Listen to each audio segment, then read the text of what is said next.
Just stop what you're doing right now. Put down your phone if you're scrolling. Pause that other task you're trying to multitask. I need you here, completely here, for what I'm about to tell you. Because what I'm about to share will probably make you uncomfortable. And here's why that matters. You're living someone else's life, and you know it.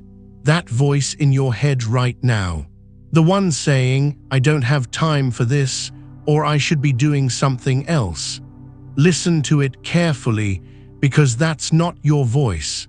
That's the voice of everyone who's ever made you feel like your needs don't matter. Everyone who's trained you to believe that taking time for yourself is selfish. And here's what that voice has done to you over the years.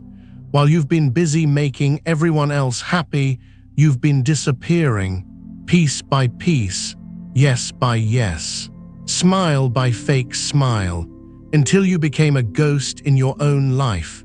Don't believe me? Then let me ask you something. When was the last time you said what you actually thought? When did you last choose what you wanted to do on a weekend? When did you last have a conversation where you weren't performing, weren't trying to be who you think they want you to be?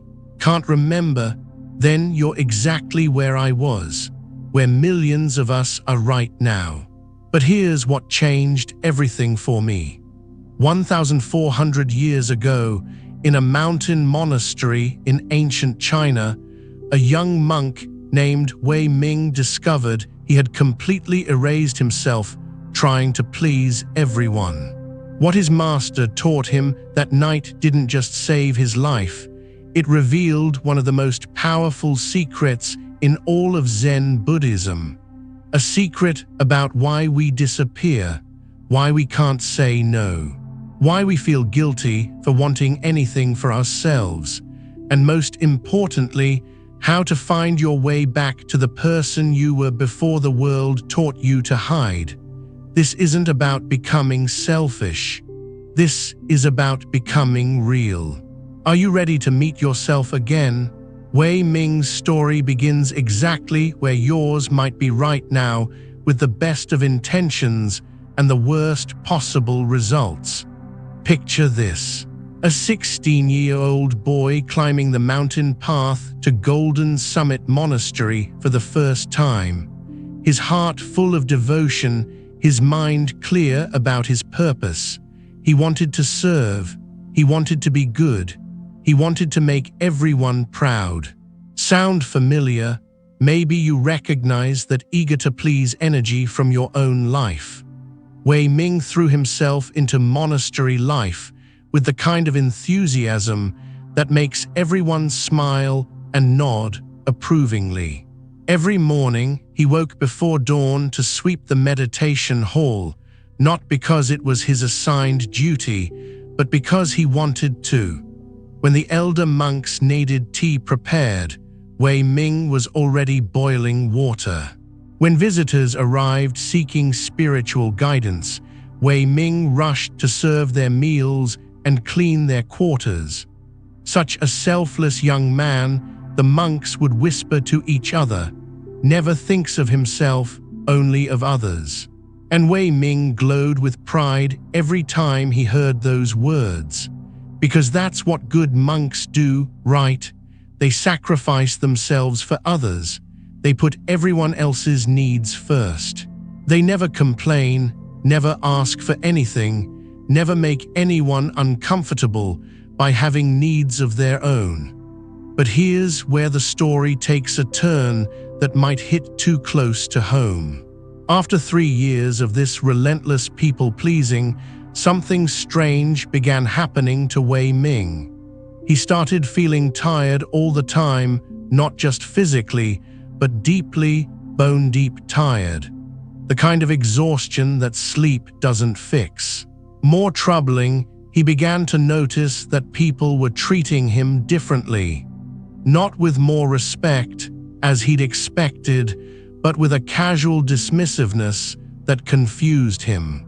The elder monks would give him orders without even looking at him, as if he were furniture. Visitors would demand his services with the expectation that he would always say yes, because he always did. And most painfully of all, Weii Ming realized that despite being surrounded by people all day, every day, he felt completely alone, because nobody was actually seeing him. They only saw what he could do for them. Now, let me ask you something that might sting a little. Does this sound like any relationship in your life? Someone who expects you to always say yes. Someone who takes your helpfulness for granted. Someone who seems to care more about what you do for them than who you actually are. If you're nodding right now, then you understand exactly what Weii Ming was experiencing. He had become what Zen Buddhism calls a person without a face, someone so focused on reflecting what others wanted to see that they lost sight of their own reflection.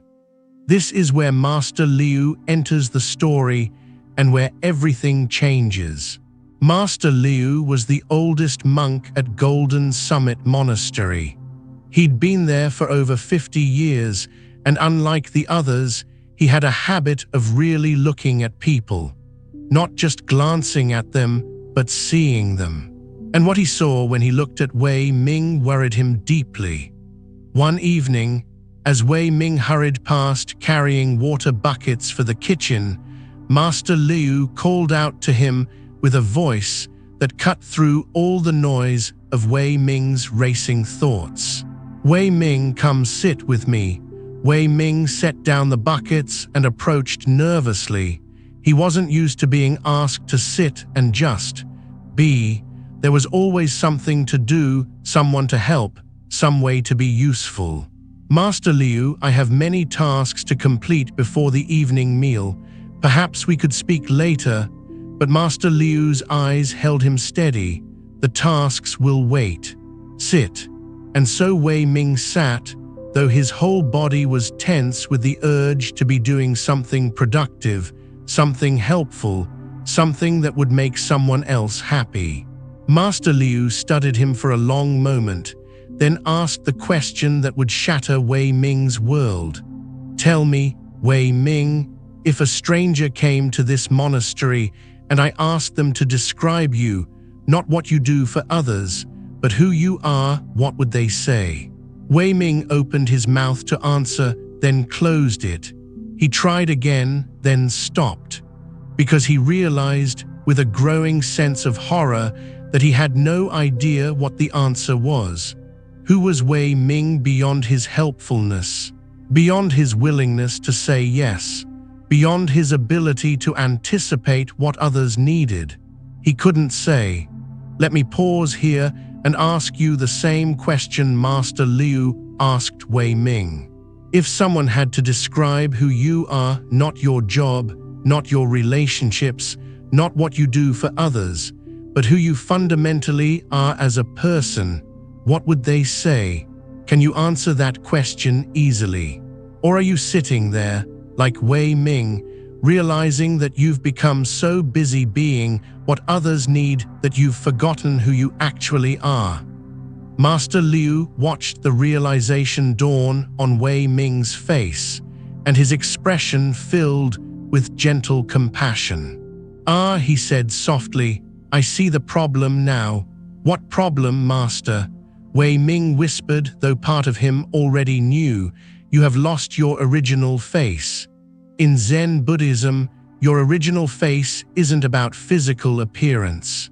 It's about your authentic self, who you were before the world taught you to hide, before you learned to mold yourself into what others wanted, before you started trading pieces of your soul for approval. Every person is born with a unique way of seeing the world," Master Leu continued. "A particular wisdom, a special gift, a one-of-a-kind perspective that only they can offer. But you, my dear Weii Ming, have been so busy reflecting everyone else's expectations that you've forgotten your own reflection." Weii Ming felt tears starting to form. "But Master Leu, isn't it good to serve others? Isn't it selfish to think about myself? And here's where Master Leu said something that will probably challenge everything you've been taught about being a good person. Weii Ming, a person who has no self cannot truly serve others. You are not being generous, you are being empty, and emptiness cannot nourish anyone. Think about that for a moment. How can you give what you don't have? How can you offer genuine love if you don't love yourself? How can you help others find their way if you're lost? Master Leu continued, when you constantly say yes to everyone else, you are saying no to yourself. And when you say no to yourself often enough, you begin to disappear. Not just from your own life, but from the lives of everyone around you. But people seem happy with me when I help them, Weii Ming protested. Are they happy with you? Master Leu asked gently, or are they happy with what you do for them? And more importantly, when they are no longer useful to them, do they still want you around? The question hit Weii Ming like a physical blow, because he realized that most of his relationships were built entirely on his usefulness. Take away his willingness to serve, and what was left? He couldn't say. And if you're being honest with yourself right now, you might be realizing that some of your relationships are built on the same shaky foundation. People who love what you do for them, but have never really bothered to know who you are underneath all that helpful performance.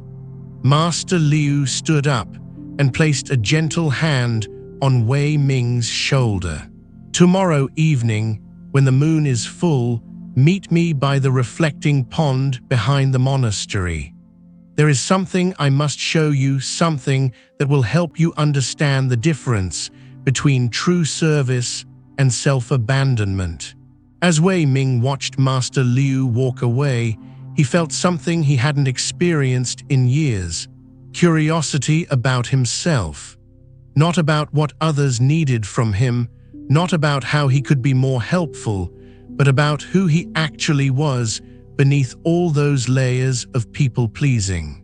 But little did Weii Ming know that what Master Leu was about to show him would completely revolutionize his understanding of love, service, and what it truly means to help others. Because sometimes, the most generous thing you can do is stop giving yourself away.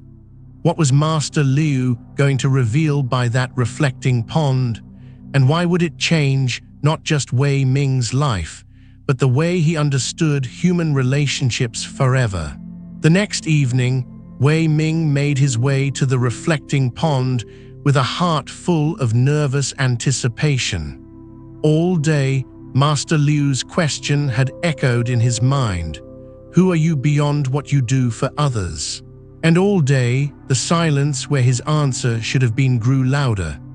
As he approached the pond, he found Master Leu sitting in perfect stillness beside the water, which was so calm it looked like polished black glass under the full moon. Sit beside me, Weii Ming, Master Leu said without turning around, and look into the water. Weii Ming knelt by the pond's edge and gazed down. There, reflected in the still surface, was his own face looking back at him. Clear, unmistakable, present. What do you see? Master Leu asked. I see myself, Master. Good. And how does your reflection look to you? Weii Ming studied his mirrored face more carefully. It looks tired, Master, and somehow empty. Master Leu nodded. Now watch carefully. He picked up a small stone from beside the pond and without warning threw it directly at Weii Ming's reflection. The moment the stone hit the water, Weii Ming's face shattered into 1,000 ripples. His reflection became fragmented, distorted, constantly shifting with each wave. One moment his nose appeared on his forehead, the next his eyes were where his mouth should be. His face became unrecognizable, a constantly changing kaleidoscope of broken features. And now Master Leu asked quietly, "What do you see?" "I see nothing clear, Master, just pieces of myself, all mixed up and moving." "Exactly." Master Leu's voice carried the weight of profound truth. "This, Weii Ming, is what happens to your true self every time you say yes when you mean no, every time you agree when you disagree, every time you smile when you're hurting inside." Weii Ming stared at his fractured reflection and suddenly understood something that made his chest tighten with recognition. This broken, constantly shifting image was exactly how he felt inside, fragmented, unclear, never quite whole. But Master Leu wasn't finished with the lesson. "Tell me, Weii Ming, when the water is constantly disturbed like this, can it reflect anything clearly?" "No, Master." "And when you are constantly changing yourself to please others, can anyone see who you really are?" The question hit Weii Ming like a lightning bolt. "No, Master, they can't." More importantly, Master Leu continued, his words gentle but devastating, "Can you see who you really are?" Weii Ming felt tears beginning to form as the full impact of the teaching sank in. For 3 years, he had been throwing stones into the pond of his own identity. Every people-pleasing response, every suppressed opinion, every time he molded himself to fit someone else's expectations, he had been shattering his own reflection until he became unrecognizable even to himself. Let me ask you something that might be difficult to face. How often do you throw stones into your own reflection? How many times today did you change your opinion to match someone else's? How many times did you hide what you really thought or felt to avoid conflict or disappointment? Each time you do this, you're doing exactly what Weii Ming had been doing, making it impossible for anyone, including yourself, to see who you truly are. Master Leu waited while Weii Ming absorbed this realization, then continued with an even deeper teaching. In our tradition, Weii Ming, we speak of something called no self. But this does not mean what you have been practicing. Weii Ming looked up, confused. "What do you mean, Master?" "No self does not mean erasing yourself to please others. It does not mean becoming an empty vessel for everyone else's needs. True no self means recognizing that your authentic essence, your Buddha nature, cannot be damaged by external circumstances. It means being so secure in who you are that you don't need to perform for others." This was revolutionary for Weii Ming. He had thought that selflessness meant self-elimination. But Master Leu was teaching him that true spiritual practice actually required a deep knowing of the self, not its destruction. "Think of this pond when it's perfectly still," Master Leu continued. "It reflects the moon, the trees, the sky, everything around it with perfect clarity. But it doesn't become the moon or the trees. It remains water, always water, while reflecting everything without being changed by it." Weii Ming began to understand. So true selflessness means being like the still water, able to respond to others without losing myself. Precisely, but there's something else you must understand, something that will probably shock you. Master Leu picked up another stone, but this time he held it without throwing it. "The tragedy, Weii Ming, is not just that you've lost yourself. The tragedy is that you've deprived the world of your gifts." "My gifts?" Weii Ming asked, genuinely confused. "Yes, your unique way of seeing, your individual wisdom, your particular way of understanding that no one else possesses. When you disappear into other people's expectations, You rob the world of something irreplaceable. This hit Weii Ming harder than any of the previous teachings. He had thought he was being generous by erasing himself, but Master Leu was showing him that self-erasure was actually a form of selfishness. It deprived others of the gift of knowing his authentic self. And here's something that might break your heart. Right now, there are people in your life who desperately need to see your authentic self, but they can't because you're too busy being who you think they want you to be. There's someone who needs to see what it looks like to have boundaries. Someone who needs to see what genuine self-respect looks like. Someone who needs to see that it's possible to be kind and strong at the same time. But they can't see any of this because you're hiding behind your people-pleasing performance. Master Leu set the stone down gently.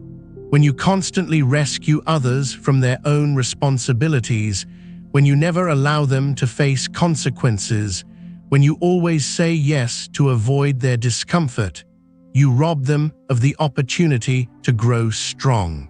Weii Ming felt a shock of recognition.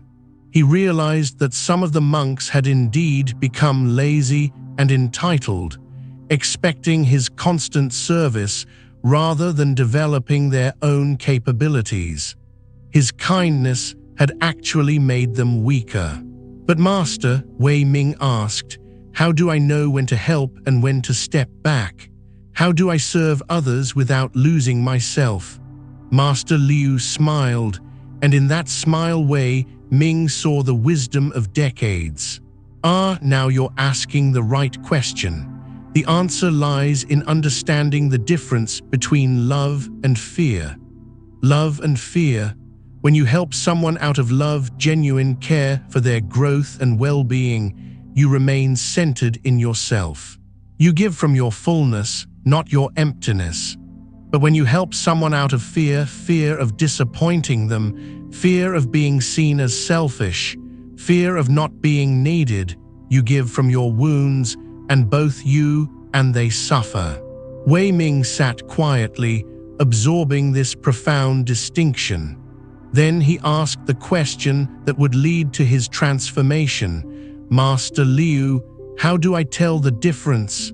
How do I know when I'm acting from love versus fear? That, Master Leu said, standing up and brushing off his robes, is what we will explore tomorrow night. Because what I'm about to teach you next will challenge everything you think you know about love, boundaries, and what it truly means to serve others. As Master Leu walked away, Weii Ming remained by the pond, watching his reflections slowly return to stillness. And as it did, he began to see something he hadn't seen in years, his own face, undisturbed by the need to be anything other than what it was. For the first time in 3 years, Weii Ming smiled at his own reflection, not because it looked like what others wanted to see, but because it looked like him. But the real transformation was just beginning. Because what Master Leu was about to teach him would not only change how Weii Ming saw himself, but how he understood the very nature of authentic love and service. What was this mysterious teaching about love versus fear? And how would it completely revolutionize Weii Ming's relationships with everyone around him? The third evening arrived with an unexpected challenge. As Weii Ming made his way to meet Master Leu, he was stopped by Brother Chen, one of the elder monks. Weii Ming, Brother Chen called out with his usual commanding tone, "I need you to organize the storage room tonight. The supplies are in complete disorder, and visitors are coming tomorrow."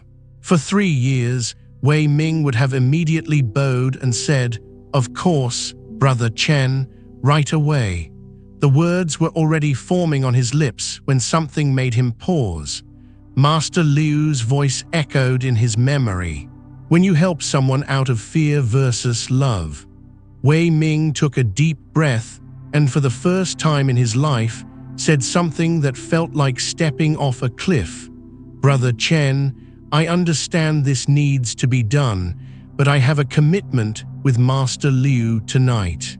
Perhaps we could work on it together tomorrow morning." Brother Chen's face flushed with surprise and irritation. "Commitment? Since when do you have commitments more important than monastery duties?" Weii Ming felt his old patterns pulling at him like an undertow. Every fiber of his being wanted to apologize, to take back his words, to immediately run to the storage room. But instead he breathed deeply and said, "I will help you tomorrow morning, Brother Chen. But tonight, I must keep my word to Master Leu." Brother Chen huffed and walked away, clearly displeased. Weii Ming's hands were shaking as he continued to the meeting place. Had he just ruined everything? Was he being selfish, disrespectful? When he found Master Leu by the monastery's entrance gate, the old teacher took one look at his face and smiled knowingly. "Ah, I see you've had your first encounter with the discomfort of authentic choice. Tell me what happened." Weii Ming recounted the interaction with Brother Chen, his voice trembling with uncertainty. "Master Leu, did I do the right thing? I feel terrible." Brother Chen was angry, and the work really does need to be done. Master Leu nodded thoughtfully, then gestured toward the monastery gate. "Weii Ming, look at this gate carefully. What do you notice about it?" Weii Ming examined the large wooden gate that marked the entrance to their monastery. "It's strong, Master, well built. It can be opened or closed." "Exactly. And tell me, what would happen if this gate were always open, day and night, no matter what?" Weii Ming considered this. "Well, anyone could enter at any time. Thieves, wild animals, people with bad intentions. The monastery would become chaotic and unsafe. And what would happen if the gate were always closed, never opened for anyone? Then no one could enter. Visitors seeking wisdom couldn't come in. Food supplies couldn't be delivered. The monastery would become isolated and would eventually die." Master Leu's eyes sparkled with the joy of a teacher whose student was beginning to understand. "So the gate serves its true purpose only when it can both open and close?" "Yes. Yes, Master. This, Weii Ming, is the nature of sacred boundaries. They are not walls meant to keep everyone out, nor are they doors that can never be closed. They are gates that open for love and close against harm." Weii Ming felt something shifting in his understanding, but he needed to go deeper. "But Master, how do I know when to open the gate and when to close it? How do I know if I'm being selfish or wise?" Master Leu sat down on a stone bench beside the gate and patted the space next to him. "This brings us to the teaching I promised you, the difference between love and fear. Sit and I will tell you about the two kinds of service." As Weii Ming settled beside him, Master Leu continued, "The first kind of service comes from fear. When Brother Chen asked you to work tonight, what did you feel in your body?" Weii Ming closed his eyes, remembering, "I felt tight in my chest, anxious, like something bad would happen if I said no." That tightness, that anxiety, that was fear speaking. Fear of disappointing him, fear of being seen as bad or selfish, fear of conflict. When we serve from fear, we're not actually helping anyone. We're just trying to manage our own anxiety. This struck Weii Ming like a revelation. He realized that most of his helpful actions over the past 3 years had been driven by this exact feeling, the tight, anxious need to avoid anyone's disappointment. "But Master," Weii Ming asked, "don't we sometimes need to do things we don't want to do, Isn't that part of spiritual practice? Ah, excellent question. This brings us to the second kind of service that comes from love. Master Leu pointed to the monastery kitchen, where they could see Brother Wu preparing the evening meal. Brother Wu has been cooking for this monastery for 20 years. Do you think he loves chopping vegetables every single day? Weii Ming watched Brother Wu's peaceful, methodical movements. Probably not every moment, Master. Exactly. But he serves from love for the community, love for the practice of nourishing others, love for his role in something larger than himself. When we serve from love, we might not enjoy every task, but we feel spacious inside. We feel connected to our purpose. There's no tightness, no anxiety, no resentment. Weii Ming was beginning to understand, but he needed to test this new knowledge. So when Brother Chen asked me to work tonight, I should have asked myself what I was feeling precisely. And what were you feeling? Fear. Definitely fear. I was afraid of his anger, afraid of being seen as disobedient. And when you chose to keep your commitment to me instead, Weii Ming thought carefully. It felt scary at first, but underneath the fear, it felt right. It felt like I was honoring something important. That rightness you felt, that was love speaking. Love for truth, love for keeping your word, love for your own growth and learning. Master Leu stood up and walked over to the gate, placing his hand on the strong wooden frame. In our Buddhist tradition, we call this right action that comes from wisdom and compassion rather than fear and reactivity. He turned back to Weii Ming with a serious expression. But here's what might surprise you about boundaries. They actually create deeper connection, not less. How is that possible, Master? When people know they cannot manipulate you, when they understand that your yes is genuine because your no is also genuine, they begin to trust you more deeply. They know that when you choose to be with them, it's real, not performance. This was a revolutionary idea for Weii Ming. He had believed that saying no would damage his relationships, but Master Leu was suggesting the opposite. Think about it this way, Master Leu continued. Would you rather have someone help you because they genuinely want to, or because they're afraid to refuse you? Because they want to, of course. Then you understand why boundaries are actually an act of love, both for yourself and for others. Master Leu began walking slowly around the courtyard, and Weii Ming followed.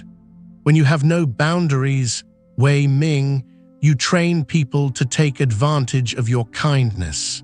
You enable their laziness, their lack of consideration, their assumption that your needs don't matter. Weii Ming thought about Brother Chen's reaction, the shock that Weii Ming might have other commitments, the assumption that Weii Ming's time was always available. Had his constant availability actually taught Brother Chen to be inconsiderate? But Master, Weii Ming said, won't people be angry when I start having boundaries? Won't they think I've become selfish? Master Leu stopped walking and looked at Weii Ming with compassion. Some will, yes. And this will be your greatest teaching about who truly cares for you versus who simply uses you. This hit Weii Ming like a physical blow. The idea that some of his relationships might be based on his usefulness rather than genuine care was terrifying and liberating at the same time. The people who love you, Master Leu continued gently, will respect your boundaries, even if they're initially surprised by them. They'll be happy to see you developing self-respect. But the people who only value what you do for them will become angry when you start honoring your own needs. Weii Ming felt a mix of fear and excitement. So boundaries will show me which relationships are real. Exactly. It's like when you stop being everything to everyone, you discover who actually wants to know the real you. Master Leu placed a gentle hand on Weii Ming's shoulder. Tomorrow night, I want you to practice this new understanding. I want you to notice throughout the day when requests feel loving to fulfill versus when they feel fear-based. Can you do this? Weii Ming nodded, though he felt nervous about putting this into practice. Remember, Master Leu said as they walked back toward the main buildings, a boundary is not a wall. It's not about becoming harsh or uncaring. It's about becoming honest. It's about serving from fullness rather than emptiness. As they reached the entrance to Weii Ming's quarters, Master Leu gave him one final piece of wisdom. The most loving thing you can do is to stop enabling others' irresponsibility while teaching them that your care has substance, not just convenience. Weii Ming lay awake that night, thinking about sacred boundaries and the difference between love and fear. For the first time in 3 years, he felt something he'd forgotten existed. Excitement about discovering who he might become when he stopped being everyone else's solution to everything. But he had no idea that tomorrow would bring a test of his new understanding that would challenge everything he thought he knew about love, loyalty, and what it truly means to serve from the heart. What would this test reveal about the price of authenticity, and would Weii Ming have the courage to pay it? The next morning brought Weii Ming his first real test of sacred boundaries, and it came from the most unexpected source, the abbot himself.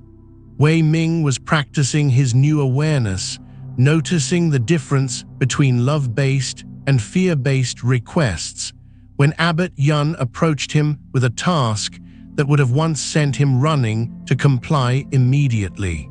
The monastery was hosting a visit from several important donors the following week, and Abbot Yun needed someone to spend the next 3 days cleaning, organizing, and preparing special accommodations. It was work that would require Weii Ming to miss his meditation periods, his study time, and his evening teachings with Master Leu. In the old days, Weii Ming would have immediately bowed deeply and accepted without question. But now, as Abbot Yun spoke, Weii Ming paid attention to what was happening in his body.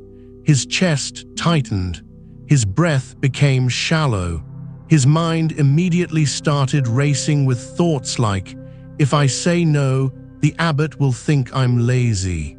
If I don't help, who will? Everyone will see me as selfish. I'll lose my standing in the monastery. These were the exact sensations Master Leu had taught him to recognize as fear-based motivation. But underneath the fear, Weii Ming noticed something else. A quiet voice that seemed to come from a deeper place was asking, is this request honoring my growth as a person? Is this the best use of my energy right now? Am I being asked because I'm the most suitable person or because I'm the most available person? The honest answer made his heart sink. He was being asked not because of his unique skills or because it would serve his spiritual development, but because everyone knew Weii Ming never said no. Taking a breath that felt like stepping into cold water, Weii Ming spoke words that 3 days earlier would have been impossible for him. Master Abbot, I am honored that you thought of me for this important work. However, I have committed to intensive study and practice this week that I believe is crucial for my development. Perhaps Brother Chen or Brother Wu might be better suited for this task, as they have more experience with hosting distinguished guests. The silence that followed felt like an eternity. Abbot Yun's eyebrows rose in surprise, then his expression shifted to something Weii Ming had never seen directed at him before: disapproval. Cold, unmistakable disapproval. "Weii Ming," the abbot said slowly, "I am surprised by this response. In 3 years, you have never refused a request. Are you becoming prideful? Are you forgetting the virtue of humble service?"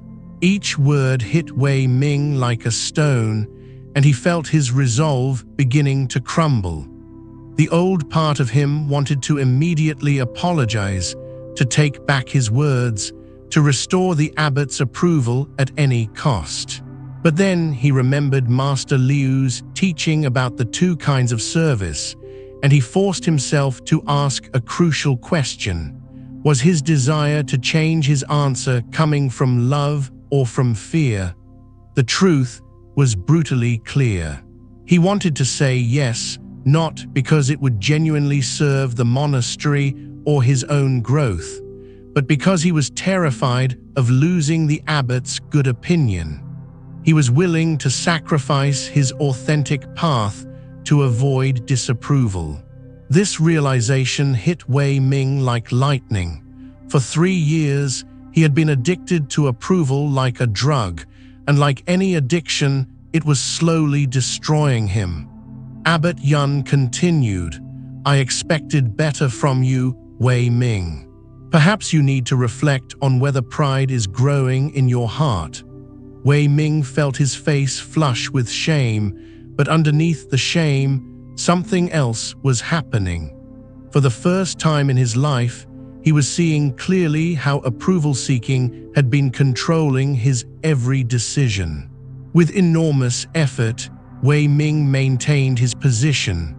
"Master Abbot, I will reflect deeply on your words, but I believe that learning to honor my authentic path is part of humble service, not pride." The abbot walked away without another word, leaving Weii Ming standing alone with his heart pounding and his hands shaking. That evening, Weii Ming could barely concentrate as he made his way to meet Master Leu. The weight of the abbot's disapproval felt crushing. Every monk he passed seemed to look at him differently, as if word had already spread about his unprecedented refusal. When he found Master Leu sitting in the garden, the old teacher took one look at his face and immediately understood. "Ah," he said gently, "you have encountered the poison of approval addiction. Sit with me and tell me what happened." Weii Ming poured out the entire story, his voice shaking with emotion. When he finished, he looked at Master Leu with desperate eyes. "Master, did I make a terrible mistake? Should I go to the abbot and apologize?" Master Leu was quiet for a long moment, then began one of his most important teachings. "Weii Ming, let me tell you about the 3 poisons that create suffering in human life." The Buddha taught that these poisons are greed, hatred, and delusion. But underneath all 3 is something even more fundamental: the desperate need for approval from others. Weii Ming leaned forward, sensing this was crucial.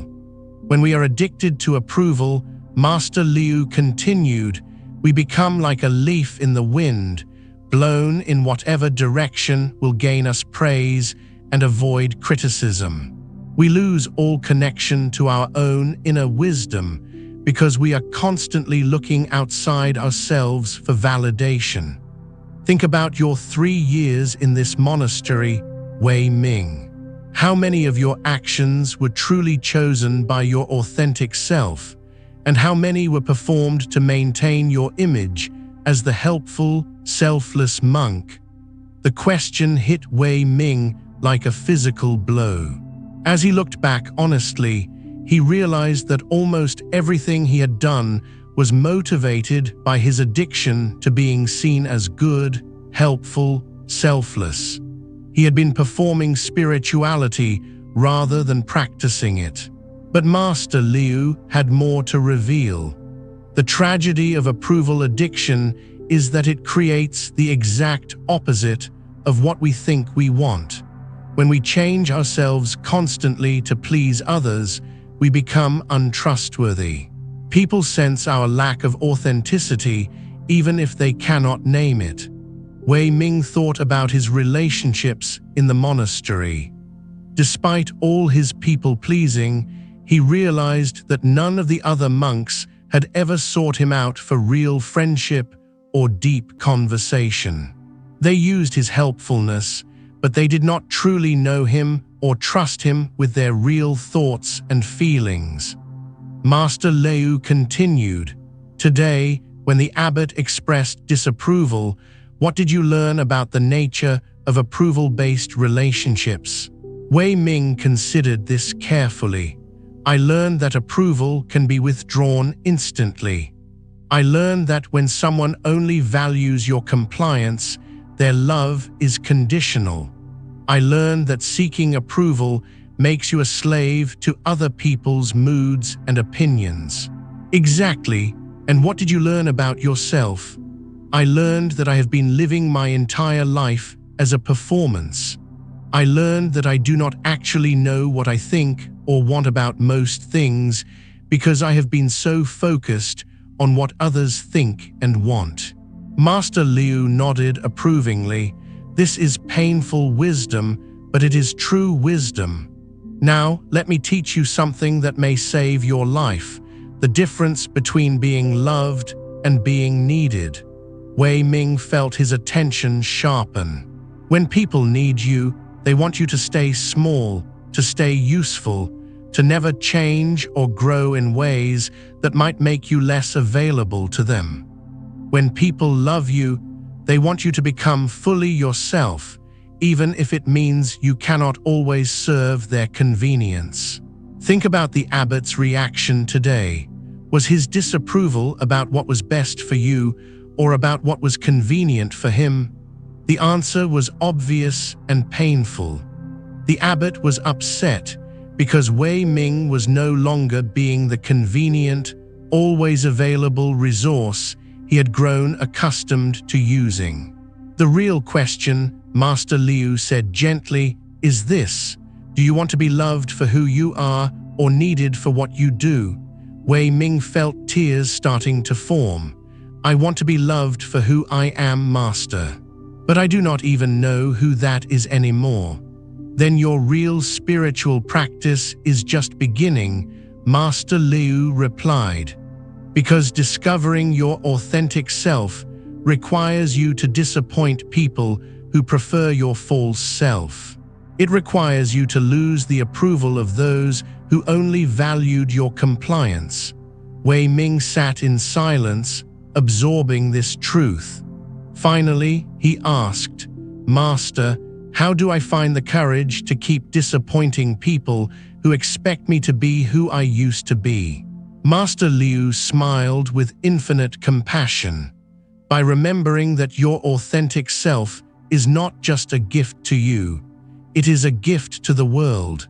When you hide who you really are, you deprive everyone of something unique and irreplaceable."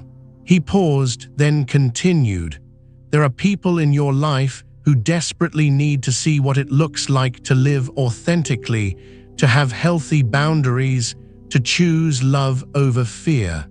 But they cannot learn this from your false self. They can only learn it from your courage to be real." As Weii Ming walked back to his quarters that night, he felt something he had never experienced before: excitement about disappointing people. Not because he wanted to hurt anyone, but because he finally understood that disappointing people who preferred his false self was the only way to find people who could love his true self. But the real test was just beginning. Because tomorrow, Weii Ming would discover something shocking about what happens when you stop seeking approval and start seeking authenticity. What would this discovery reveal about the nature of genuine love and friendship? And how would it completely transform Weii Ming's understanding of human relationships? The morning after Weii Ming's confrontation with the abbot brought an unexpected visitor to the monastery. Master Chen, from the neighboring temple, had arrived to seek guidance from the elders about a crisis in his own community. As Weii Ming went about his morning duties, he overheard fragments of the conversation between Master Chen and Abbot Yun. A young monk at Master Chen's temple had been overworking himself to the point of collapse, trying to serve everyone's needs while neglecting his own basic health and well-being. The irony was not lost on Weii Ming. Just days earlier, he had been exactly like that young monk, and if he had continued on that path, he might well have collapsed too. But what happened next would teach Weii Ming one of the most revolutionary lessons of his entire transformation. During the midday meal, Master Chen noticed Weii Ming and approached him directly. "I have heard much about your dedication to service, young brother. Your reputation for selflessness has reached even our temple. Perhaps you could share some wisdom with our struggling monk about putting others first." Weii Ming felt the familiar tightness in his chest, the old urge to puff up with pride at being praised for his selflessness. But now he could see clearly what was really happening. Master Chen was asking him to teach someone else the very behavior patterns that had nearly destroyed his own spiritual development. Something shifted in Weii Ming at that moment. For the first time in his life, he understood that what he had called selflessness was actually a form of self-harm. And teaching others to harm themselves in the name of virtue was not compassionate at all. With a courage that surprised even himself, Weii Ming looked Master Chen in the eyes and said something that would have been unthinkable just a week earlier. "Master Chen, with respect, I believe I am not the right person to teach about selflessness. In fact, I am learning that what I thought was selfless service may have been spiritual self-destruction. Perhaps what your young monk needs is not to learn how to serve others better, but how to serve himself with the same compassion he shows everyone else." The silence that followed was deafening. Master Chen's eyebrows shot up in shock. Abbot Yun's face darkened with embarrassment. Several other monks turned to stare at Weii Ming with expressions of disbelief. Master Chen cleared his throat. "I am afraid I do not understand, young brother. Are you suggesting that spiritual practice should focus on serving oneself rather than others?" Weii Ming felt the weight of everyone's attention, the crushing pressure to backtrack and apologize. But Master Leu's teachings echoed in his mind, and he found strength he did not know he possessed. "Master Chen, what I am suggesting is that we cannot give what we do not have. If I am spiritually empty, what can I offer others? If I do not know how to treat myself with kindness, how can I teach others about compassion? If I have no boundaries with myself, how can I help others develop healthy limits?" He paused, gathering his thoughts and courage. "In my experience, what we often call selflessness is actually a form of spiritual bypassing. We focus on everyone else's needs because we are afraid to face our own. We give ourselves away because we do not believe we are worthy of the same care we show others." The room was completely silent now. Weii Ming could see shock, confusion, and in some faces, a glimmer of recognition. Master Chen leaned forward. "Are you saying that self-care is a spiritual practice?" Weii Ming took a deep breath. Master Chen, let me share something Master Leu taught me. In Buddhism, we speak of metta or loving kindness. But most of us try to practice loving kindness toward others while being harsh and demanding with ourselves. This creates a fundamental contradiction that undermines our entire practice. He continued, his voice growing stronger as he spoke from authentic understanding rather than memorized teachings. True loving kindness must begin with ourselves, not because we are more important than others, but because we cannot offer genuine love from a place of self-hatred. We cannot give peace from a place of inner turmoil. We cannot teach others to value themselves if we do not value ourselves. What Weii Ming was describing was what Master Leu had called mindful selfishness, the conscious choice to care for your own well-being not as an act of narcissism, but as a foundation for authentic service to others.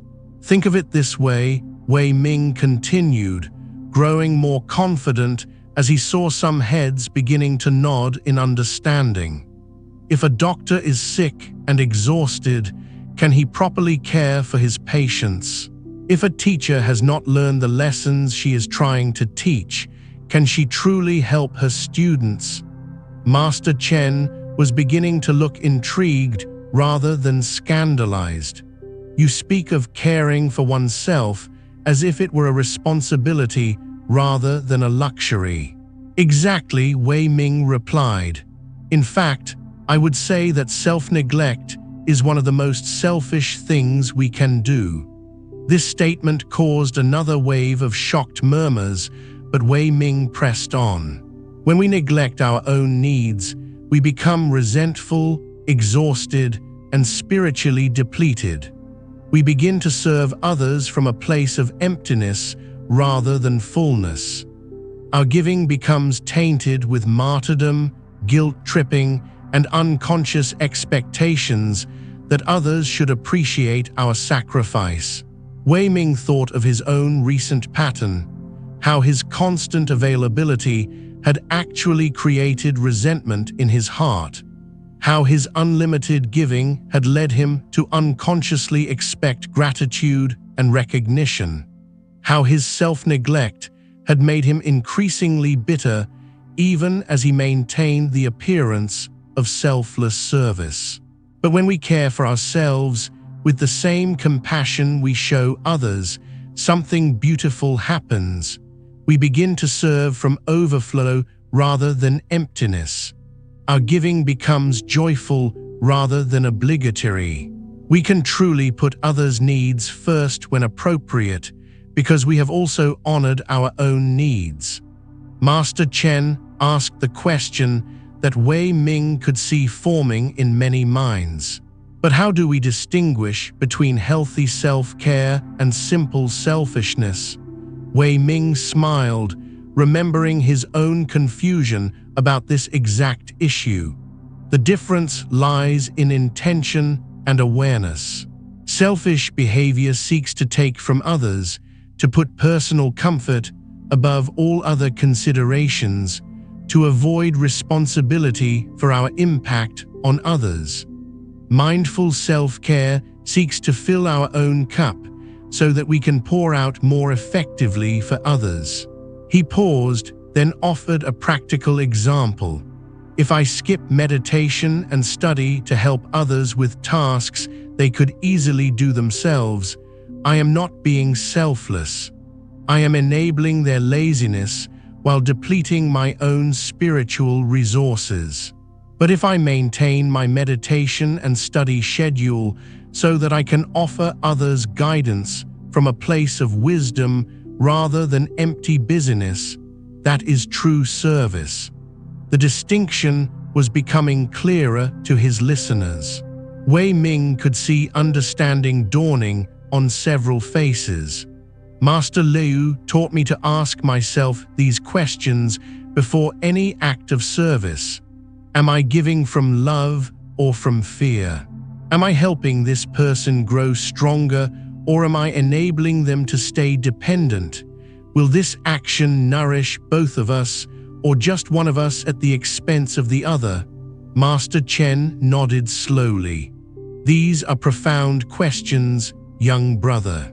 And what have you discovered when you apply them? Weii Ming's answer would surprise everyone, including himself. I have discovered that true selflessness requires a strong, healthy, well-cared-for self.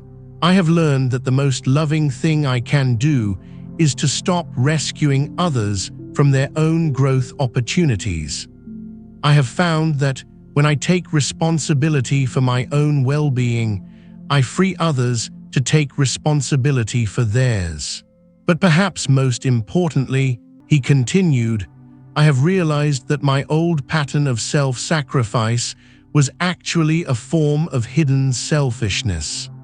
I was sacrificing myself to maintain my image as a good person, to avoid conflict, to be needed and praised. I was using self-neglect as a strategy to control how others saw me. The room was completely silent as everyone absorbed this revolutionary perspective. Mindful selfishness, Weii Ming concluded, means caring for yourself not as an end in itself, but as a means to authentic service. It means loving yourself not because you are more important than others, but because you cannot love others authentically from a place of self-hatred. Master Chen sat back in his chair, clearly processing everything he had heard. Young brother, this is not what I expected to learn today, but perhaps it is exactly what I needed to hear. Would you be willing to write down these insights so that I might share them with our struggling monk? Weii Ming felt a warmth in his chest that was completely different from the anxious pleasure of people-pleasing. This was the satisfaction of offering something genuine, something that came from his own authentic learning rather than his desire to impress. Of course, Master Chen, I would be honored to share what I have learned. As the meal ended and the visitors prepared to leave, Weii Ming reflected on what had just happened. For the first time in his life, he had taught from a place of authentic wisdom rather than performed knowledge. He had shared his real experience rather than what he thought others wanted to hear. And the response had been profound interest rather than rejection, genuine curiosity rather than dismissal. That evening, as Weii Ming prepared to meet Master Leu, he realized something remarkable had occurred. By learning to care for himself, he had actually become more useful to others, not less. By developing mindful selfishness, he had discovered what authentic selflessness actually looked like. But Master Leu had one more crucial lesson waiting for him, a teaching about the space between action and reaction that would complete Weii Ming's transformation from people-pleaser to authentic servant.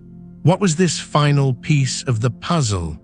And how would it give Weii Ming the tools to maintain his newfound authenticity in a world that often rewards performance over presence? That evening, Weii Ming approached Master Leu with a heart full of excitement about his breakthrough with Master Chen. He was eager to share how he had successfully taught about mindful selfishness and how well it had been received. But when he found Master Leu sitting in perfect stillness beside a small waterfall, something in the old teacher's presence made Weii Ming pause before speaking. There was a quality of deep peace around Master Leu that seemed to create its own silence, even with the sound of flowing water nearby. Master Leu opened his eyes slowly and smiled at Weii Ming, but he did not immediately invite conversation. Instead, he patted the ground beside him and simply said, "Sit." Weii Ming settled next to his teacher, and as he did, he noticed something remarkable happening. His urgent desire to share his success story began to fade. The rushing energy of excitement in his chest started to settle. Without any instruction, he found himself simply breathing and listening to the sound of water moving over stones. They sat together like this for what felt like a long time. Weii Ming's mind initially raced with thoughts about his day, but gradually, those thoughts began to slow down. The constant internal commentary that usually filled his awareness started to quiet. Finally, Master Leu spoke, but his words were not what Weii Ming expected. "Weii Ming, tell me about the space between your thoughts." Weii Ming was confused. "The space between my thoughts, Master?" "Yes. Right now, as we sit here, thoughts are arising in your mind. But what exists in the moment between one thought ending and the next thought beginning?" Weii Ming turned his attention inward, trying to observe his own mental process. As he watched carefully, he began to notice something he had never seen before. There were indeed tiny gaps between his thoughts, moments of pure awareness with no content, no commentary, no mental noise. "I think I see it, Master. There are small spaces where there is just awareness, no thinking, just being aware." Master Leu nodded approvingly. "These spaces, Weii Ming, are where your true self lives. Not in your thoughts about yourself, not in your reactions to others, not in your planning and worrying and analyzing. Your authentic nature exists in the silence between all mental activity." Weii Ming was beginning to understand, but he needed to go deeper. "How does this relate to what we have been learning about boundaries and authentic service, Master?" "Excellent question. Tell me, Weii Ming, when someone makes a request of you, what happens in your mind?" Weii Ming considered this carefully. "Well, immediately my mind starts racing. I think about whether I should say yes or no, what they will think of me if I refuse, what the consequences might be, whether I am being selfish or generous. And in all that mental activity, where is your wisdom? Where is your authentic knowing about what is truly right in this situation?" Weii Ming realized the truth with sudden clarity. "It gets lost in all the thinking and worrying. I cannot hear my inner wisdom over the noise of my mental reactions." Exactly. This is why most people live their entire lives reacting rather than responding. They never pause long enough to access the stillness where real wisdom dwells. Master Leu stood up and walked to the edge of the waterfall, gesturing for Weii Ming to follow. "Watch the water, Weii Ming.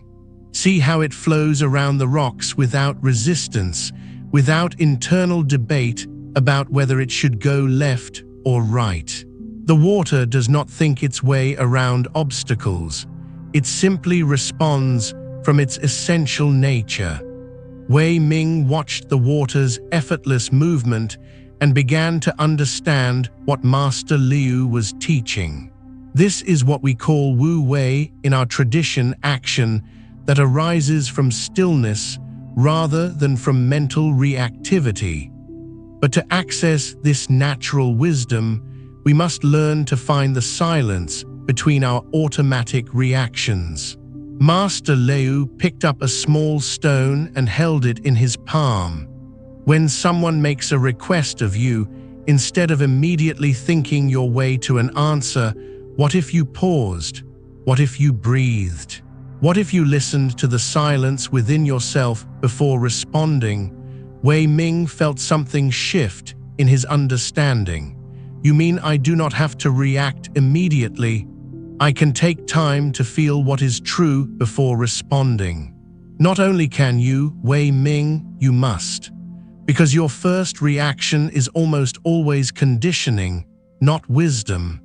Your immediate response comes from years of programming about how you should behave to be liked, to avoid conflict, to maintain your image. Master Leu tossed the stone into the pool below the waterfall and watched the ripples spread outward. But when you pause, when you breathe, when you allow stillness to settle in your mind, then your authentic knowing can emerge. Then you can respond from love rather than fear, from wisdom rather than conditioning. Weii Ming was fascinated but also concerned. Master, what if people get impatient when I pause before answering? What if they think I am being rude or indecisive? Master Leu smiled gently. What other people think about your pause is their business, not yours. Your business is to respond from truth rather than reactivity. And here is something interesting. Most people actually respect someone who takes time to give a thoughtful response rather than an automatic one. They began walking slowly back toward the monastery, and Master Leu continued his teaching. In our Buddhist practice, we call this mindful response. It means creating space between stimulus and reaction, between someone's request and your answer, between external pressure and internal choice. He stopped walking and turned to face Weii Ming directly. This pause, this moment of stillness before action, is where your freedom lives. In that silence, you are not controlled by others' expectations or your own conditioning. In that silence, you can choose. Weii Ming felt the profound truth of this teaching. How long should this pause be, Master? It can be as short as 3 breaths or as long as overnight, depending on the situation. The key is not the length of the pause, but the quality of awareness you bring to it. Master Leu began walking again, his pace deliberate and unhurried. Let me teach you a practice that will change your life. Starting tomorrow, before you respond to any request, any demand, any invitation, take 3 conscious breaths. In the first breath, notice what you are feeling in your body. In the second breath, ask yourself whether this request aligns with your authentic path. In the third breath, choose your response from stillness rather than reactivity.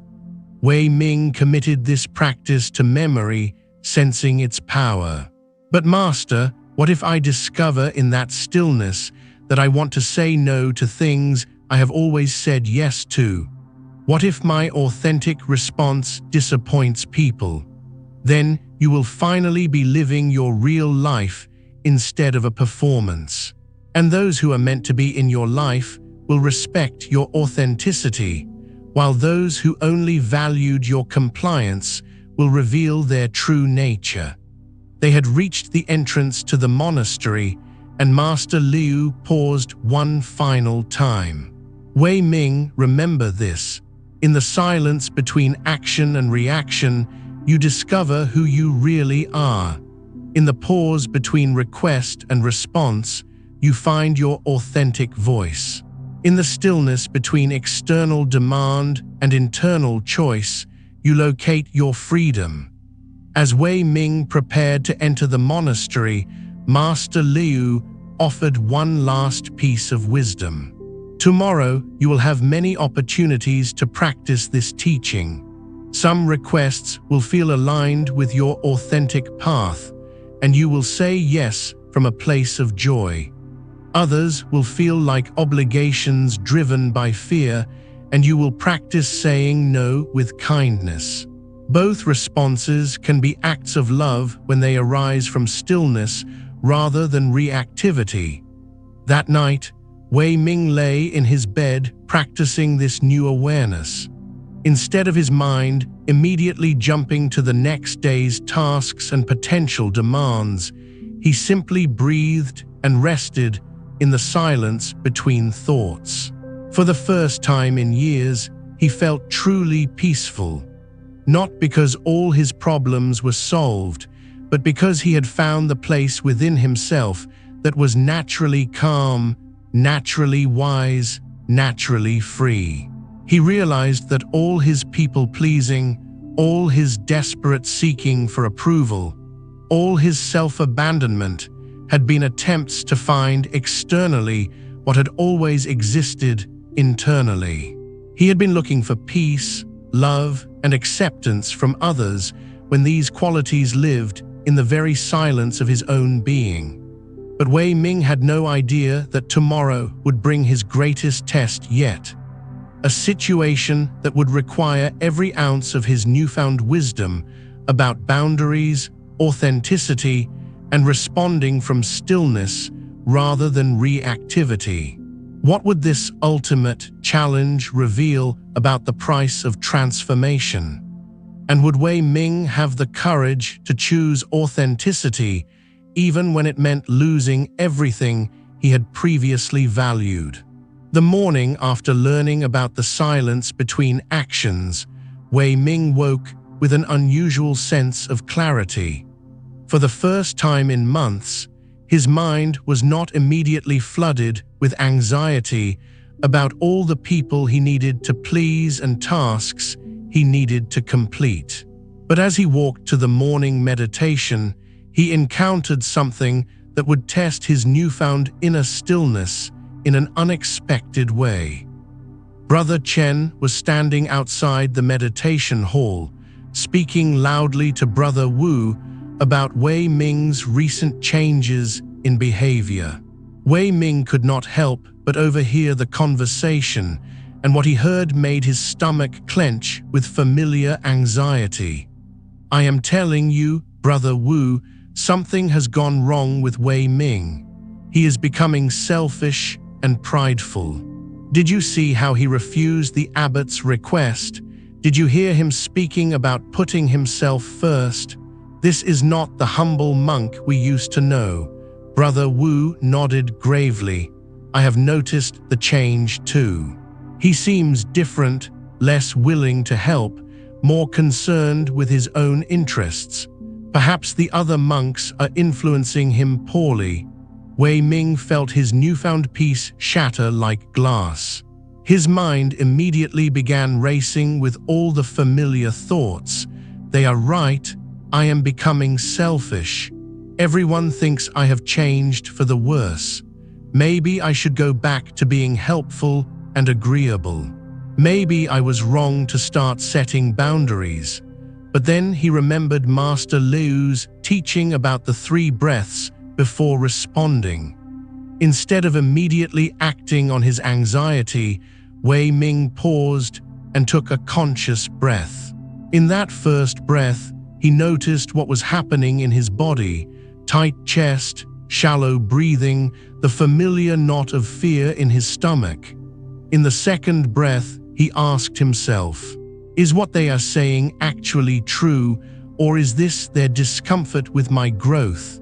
In the third breath, he made a conscious choice: "I will not allow their opinions to override my own inner knowing." This moment marked a crucial turning point in Weii Ming's transformation, because he was learning something that Master Leu had not yet explicitly taught him: the importance of guarding his mental environment as carefully as he guarded his physical space. Later that morning, as Weii Ming was practicing mindful walking in the garden, Master Leu appeared beside him with a knowing look. "I see you have encountered one of the greatest challenges of authentic living," Master Leu said without preamble. Weii Ming looked up in surprise. "How did you know, Master?" Master Leu smiled. "When someone begins to live authentically, it disturbs the people around them who are still living from fear and conditioning. Their discomfort with your growth reveals itself in criticism, judgment, and attempts to pull you back into old patterns." Weii Ming felt relief that Master Leu understood, but also confusion about how to handle this challenge. Master, I felt my peace completely disappear when I heard their criticism. All my anxiety came rushing back. How do I maintain my inner stillness when others are speaking negatively about my changes? Master Leu gestured for Weii Ming to sit with him on a bench overlooking the monastery gardens. Tell me, Weii Ming, if someone brought a basket of rotten fruit to your room and insisted you eat it, what would you do? I would politely decline, Master. I would not put spoiled food into my body. Good. And if they became angry and accused you of being ungrateful or rude for refusing their rotten fruit, I would still not eat it, Master. I understand that protecting my physical health is more important than avoiding their displeasure. Excellent. Now tell me, why do we guard our bodies so carefully but allow anyone to dump their mental garbage into our minds? This question hit Weii Ming like a revelation. He had never thought about protecting his mental environment with the same care he gave to his physical health. Master Leu continued, "When Brother Chen and Brother Wu speak critically about your growth, they are offering you mental poison disguised as concern. When they try to shame you back into people-pleasing, they are attempting to feed you spiritual junk food." Weii Ming began to understand, but he needed practical guidance. "But Master, how do I protect my mind without becoming hard-hearted or defensive?" This brings us to one of the most important teachings in all of Buddhism: right association. The Buddha taught that we must be extremely careful about whose voices we allow to influence our thoughts and whose energy we allow to shape our inner state. Master Leu pointed to the monastery walls that surrounded them.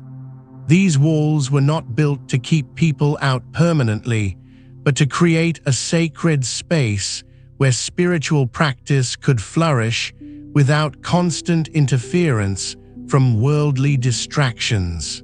Your mind needs the same kind of protection. He turned to face Weii Ming directly. Tell me, whose opinions actually matter when it comes to your spiritual growth? Whose feedback serves your highest development? Weii Ming considered this carefully. People who love my authentic self more than my compliant performance. People who want me to grow even if it makes me less convenient for them. People who speak from wisdom rather than ego. Exactly. And how many people in your life meet these criteria? Weii Ming realized with startling clarity that very few people in his current circle actually supported his authentic growth. Most preferred him anxious and people-pleasing because it served their convenience. This is painful to recognize, Weii Ming, but it is liberating. When you understand that most criticism of your boundaries comes from people who benefited from your lack of boundaries, you can stop taking it personally. Master Leu stood up and began walking slowly through the garden, with Weii Ming following closely. Let me teach you about the 3 types of voices that will try to influence your mind as you continue growing. First are the voices of people who genuinely love you and want your highest good. These voices might challenge you, but they do so from compassion, not self-interest. He paused beside a flowering tree. Second are the voices of people who are threatened by your growth because it challenges their own patterns of living. These voices will try to shame you back into compliance through guilt, criticism, and accusations of selfishness. They continued walking. Third are the voices of people who are simply unconscious, not malicious, but asleep to their own conditioning. They repeat cultural programming about how you should behave without examining whether this programming actually serves anyone's well-being. Weii Ming was beginning to see his relationships with startling clarity. Master, how do I know which category someone's voice belongs to? Listen to the energy behind their words, not just the words themselves. Voices of love feel spacious, supportive, and genuinely concerned with your well-being.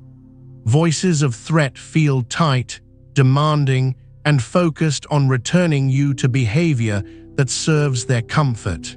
Voices of unconsciousness feel repetitive, unexamined, and based on should statements rather than authentic care. They sat down beside a small pond, and Master Leu offered Weii Ming a practice that would change everything. Starting today, I want you to imagine your mind as this sacred monastery. Just as we carefully choose who enters these physical gates, you must carefully choose whose voices you allow into your mental space. He picked up a small stone and held it gently. When someone offers you their opinion about your choices, pause and ask yourself, is this voice speaking from love or from self-interest? Is this person supporting my growth or trying to control my behavior? Does this feedback serve my highest development or their personal comfort? Master Leu placed the stone back on the ground. If the voice passes these tests, listen carefully and consider what they are offering. If it fails these tests, thank them politely and do not allow their words to take up residence in your mind. But Master, Weii Ming asked, what if I am wrong? What if their criticism is actually helpful and I am just being defensive? Trust your inner knowing, Weii Ming. You have been practicing stillness, developing authentic boundaries, learning to distinguish love from fear. Your inner wisdom is much more reliable than the opinions of people who have never done this work themselves. Master Leu stood up and prepared to leave Weii Ming with his thoughts. Remember, choosing whose voices influence your mind is not about becoming isolated or superior. It is about creating the mental environment necessary for your authentic self to flourish. Just as a garden needs protection from weeds and pests to grow healthy plants, your mind needs protection from toxic influences to develop genuine wisdom and compassion. As Master Leu walked away, Weii Ming sat by the pond reflecting on this powerful teaching. He realized that for most of his life, he had given equal weight to every opinion, every criticism, every suggestion about how he should live. But now he understood that mental boundaries were just as important as physical boundaries. He could choose to fill his mind with voices that supported his growth rather than voices that demanded his compliance. That evening, when Brother Chen approached him with more criticism about his changing behavior, Weii Ming listened politely but did not allow the words to disturb his inner peace. He had learned to distinguish between feedback worth considering and mental pollution worth declining. But Weii Ming had no idea that tomorrow would bring the ultimate test of everything he had learned.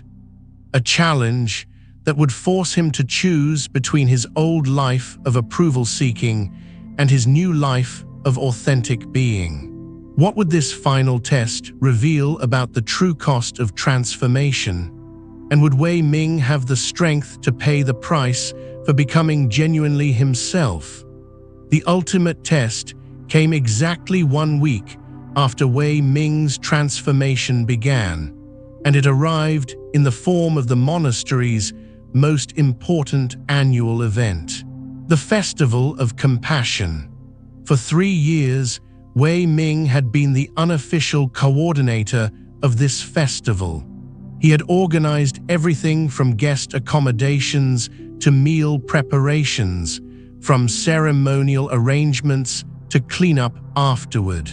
The other monks had come to depend entirely on his tireless efforts, and the festival's success had become synonymous with Weii Ming's exhaustive people-pleasing. On this particular morning, Abbot Yun summoned Weii Ming to his chambers with an announcement that would test every lesson Master Leu had taught him. Weii Ming, the abbot, began with the authoritative tone that had always sent Weii Ming scrambling to comply. "The festival of compassion is in 3 days, and I am putting you in complete charge once again. I trust you will handle everything with your usual dedication." The abbot handed him a scroll containing an impossibly long list of tasks: coordinating accommodations for 50 visiting monks, organizing meals for 3 days, preparing ceremonial decorations, arranging transportation, managing the gift ceremony, overseeing cleanup, and personally attending to the needs of several important dignitaries. Weii Ming looked at the list and felt something remarkable happen. Instead of the familiar surge of anxious energy to immediately start planning and organizing, he felt a deep stillness settle over him. In that stillness, he could see clearly what was really happening. The abbot was not asking him to serve the festival. He was asking Weii Ming to sacrifice his own spiritual development, his newly established practices, and his authentic path to maintain the convenience everyone had grown accustomed to. Weii Ming took the 3 conscious breaths Master Leu had taught him. In the first breath, he noticed what was happening in his body. Instead of the tight anxiety he expected, he felt centered and calm. In the second breath, he asked whether this request aligned with his authentic path. The answer was crystal clear. This was exactly the kind of self-abandoning behavior he had been learning to recognize and change. In the third breath, he chose his response from stillness rather than conditioning. "Master Abbot," Weii Ming said with a voice that surprised him with its steadiness, "I am honored that you have trusted me with this responsibility in the past. However, I will not be able to coordinate the festival this year." The silence that followed was unlike anything Weii Ming had ever experienced. The abbot's face went through a series of expressions: confusion, disbelief, anger, and finally a cold hardness that Weii Ming had never seen directed at him. "What did you say?" the abbot asked in a voice that carried the weight of absolute authority. Weii Ming felt every fiber of his old conditioning screaming at him to apologize, to take back his words, to immediately volunteer for twice as much work to compensate for his audacity. But something deeper than conditioning held him steady. "I said I will not be coordinating the festival, Master Abbot. I believe Brother Chen and Brother Wu are quite capable of handling these responsibilities, and it would be good for them to develop these organizational skills." The abbot stood up, his face flushing with anger. "Weii Ming, I do not understand what has happened to you, but this selfishness is completely unacceptable. You have always coordinated this festival. The other monks are counting on you. Our guests expect your level of service." Weii Ming recognized this tactic immediately. The abbot was using guilt, obligation, and fear of disappointing others to manipulate him back into compliance. But Master Leu's teachings echoed in his mind. When people cannot control your actions, they will try to control your emotions. "Master Abbot," Weii Ming replied with genuine respect but unwavering clarity, "I understand this creates inconvenience. But I have realized that my constant availability was preventing others from developing their own capabilities. My willingness to do everything was actually serving no one's highest growth. The abbot's voice rose to a level Weii Ming had never heard before. Your highest growth, your capabilities. Since when is a monk's spiritual path about personal development rather than selfless service? This question revealed the heart of the conflict, and Weii Ming finally understood what Master Leu had been preparing him for. He was being asked to choose between two completely different understandings of spiritual life. One based on self-erasure disguised as virtue, and one based on authentic development that could genuinely serve others. Master Abbot Weii Ming said with growing confidence, true selfless service requires a strong, healthy, developed self. For 3 years, I have been serving from emptiness and calling it virtue. I have been enabling others' laziness and calling it compassion. I have been abandoning my own spiritual development and calling it humility. He paused, gathering courage for what he knew would be his most challenging statement yet. I can no longer participate in this confusion of self-destruction with spiritual practice. I am willing to contribute to the festival in ways that honor both my development and the community's needs, but I will not sacrifice my authentic path to maintain others' convenience. The abbot's response was swift and devastating. Weii Ming, if you cannot fulfill your responsibilities to this community, perhaps you need to reconsider whether monastic life is suitable for you at all. The threat was clear and absolute. Weii Ming could return to his old patterns of people-pleasing compliance, or he could face the possibility of losing everything he had known for 3 years. In that moment, Weii Ming experienced what Master Leu would later tell him was the most important crossroads in any person's spiritual journey. The choice between authentic growth and comfortable conformity.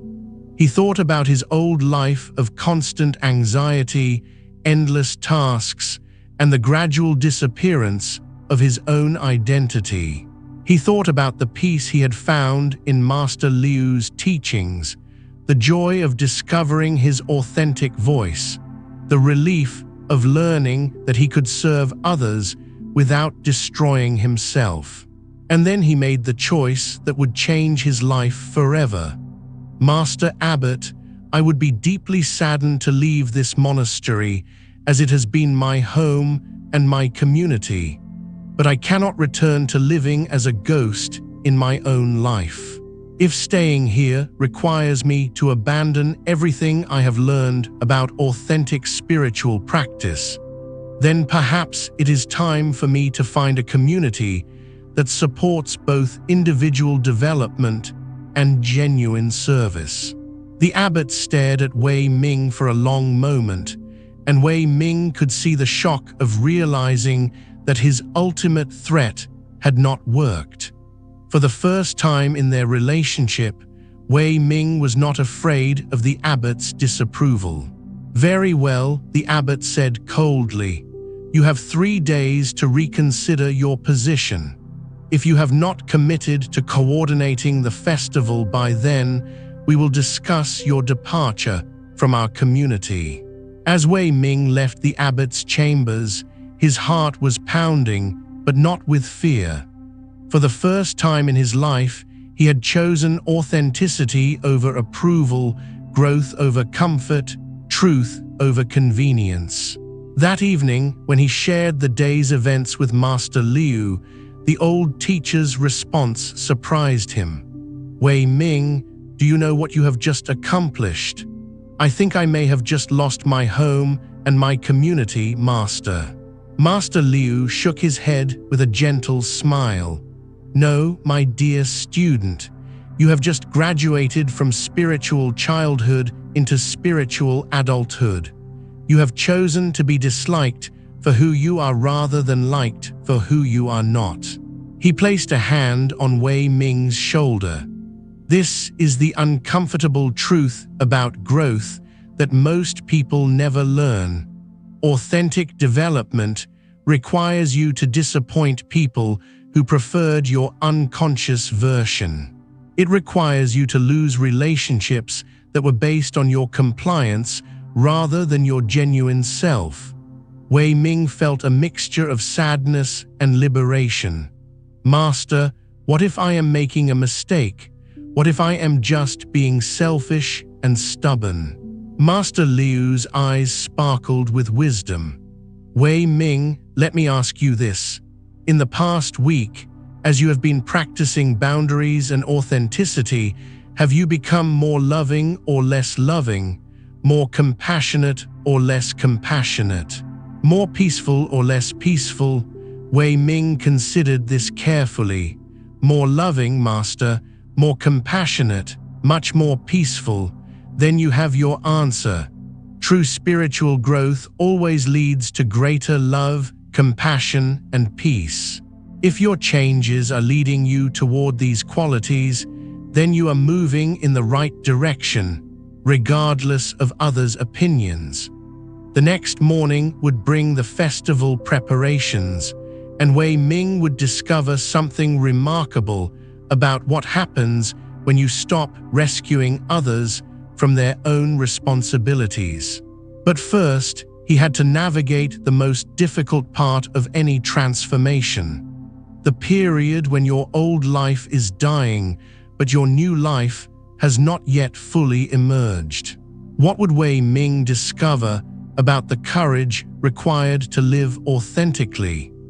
And how would his choice to honor his own growth ultimately serve the very community that was rejecting his transformation? The 3 days that followed Weii Ming's refusal to coordinate the festival were unlike anything he had ever experienced.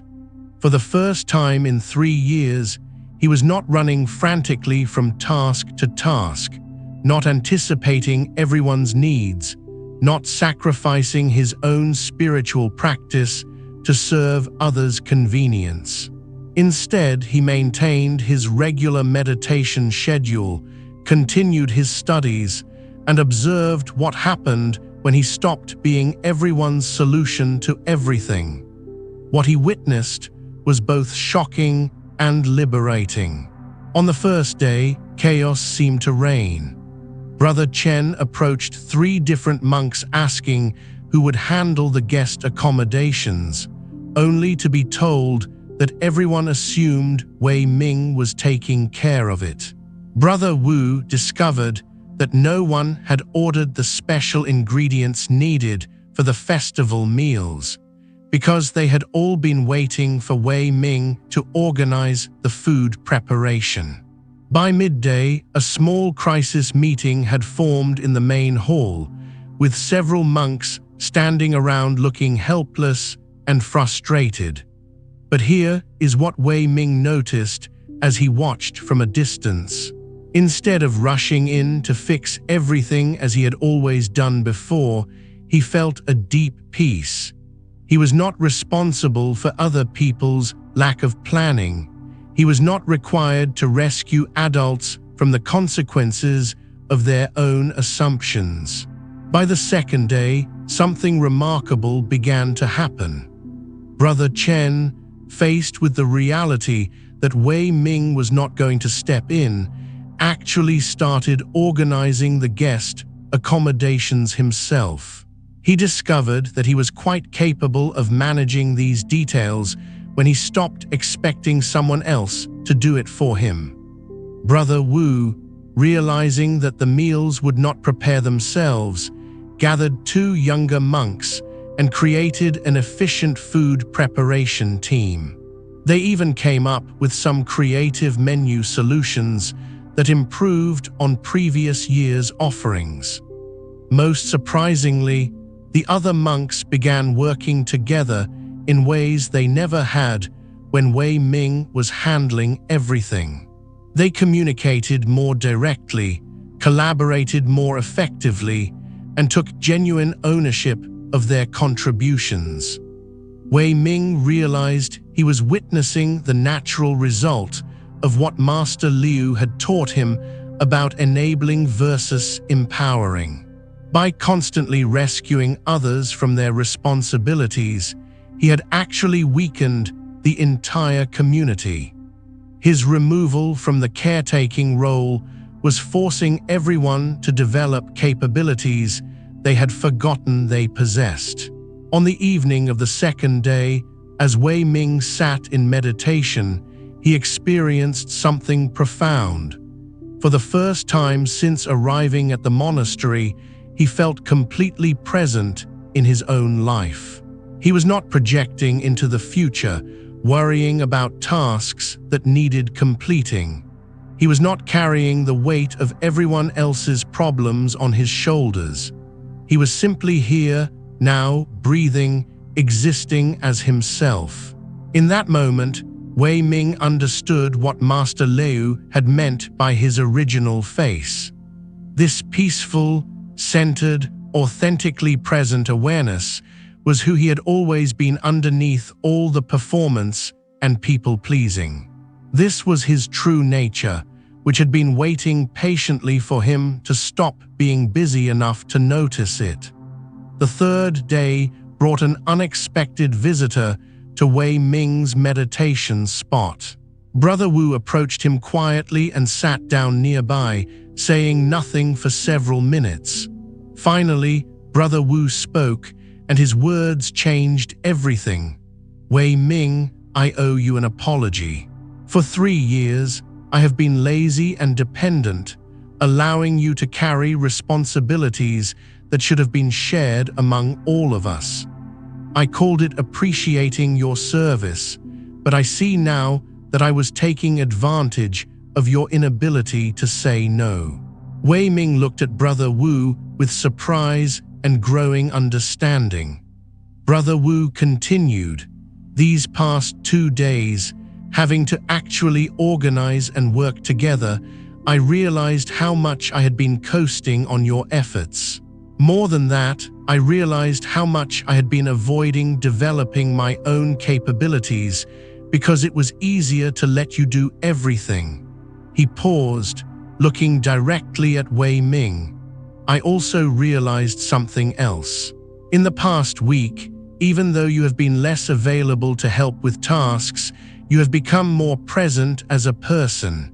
When we do interact, you seem more genuine, more peaceful, more real."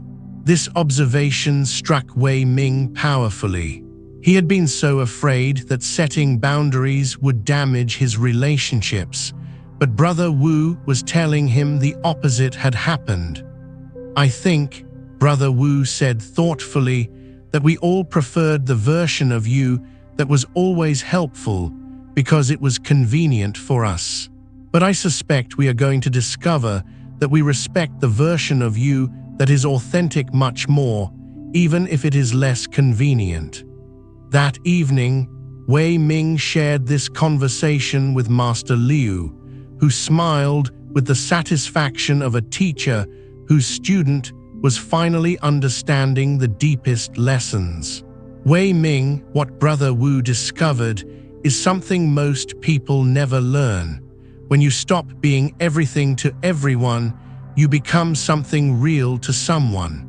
Master Leu gestured toward the monastery buildings.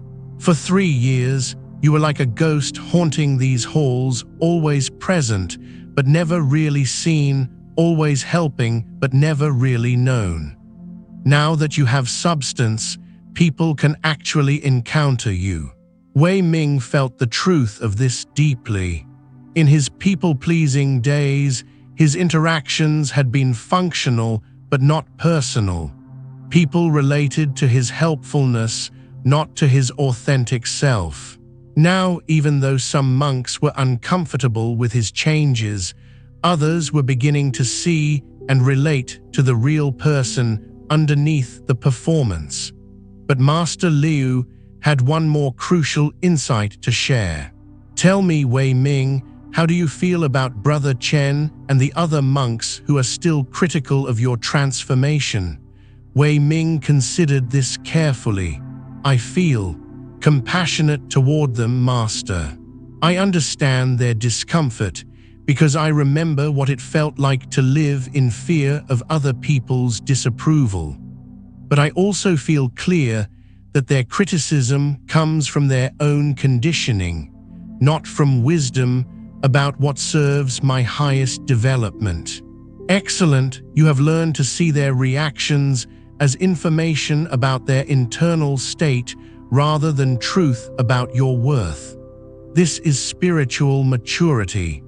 Master Leu stood up and walked to the edge of their meeting place, gazing out at the mountains.